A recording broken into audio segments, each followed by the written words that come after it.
కొండల్లో వాలిన సూర్యుడా, పగిలిన కోటలనే వదిలిన మారేడా.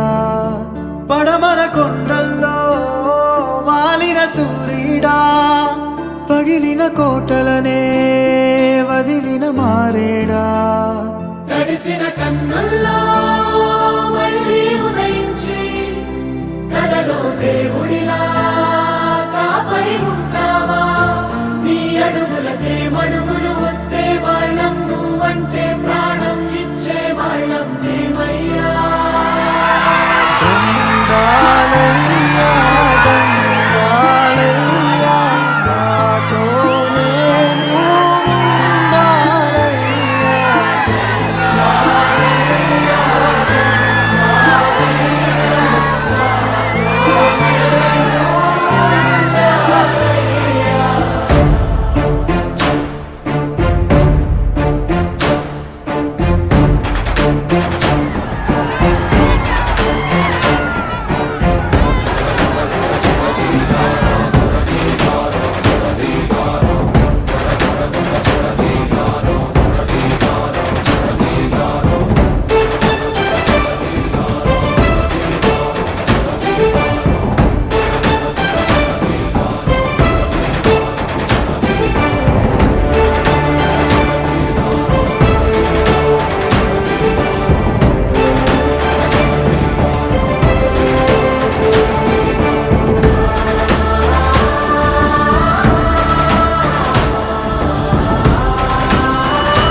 తమనేలే రాజును మోసే భాగ్యం కలిగిందనుకుంటూ ఈ బండల చుట్టెలు పొంగి పండగలైపోనా.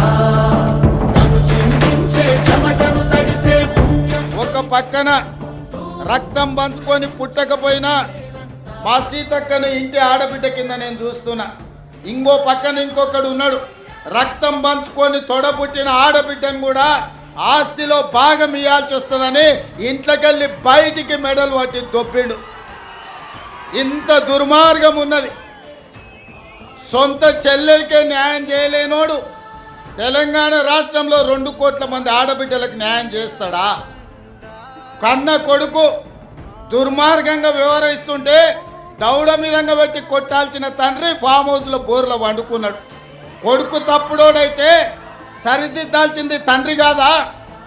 ఇవాళ సొంత బిడ్డని ఇంట్లోకెళ్ళి బయటకు వెళ్ళగొడుతుంటే కొడుకు, తండ్రి మౌనంగా ఉన్నాడంటే ఆ నేరంలో తండ్రికి కూడా సగం భాగం ఉన్నట్టే. అట్లాంటి తండ్రి కొడుకులు మన రాష్ట్రానికి దాపురించిండ్రు. వీళ్ళే ఈ తెలంగాణ రాష్ట్రానికి శనీశ్వరులు, తెలంగాణ రాష్ట్రాన్ని పట్టి పీడిస్తున్నారు.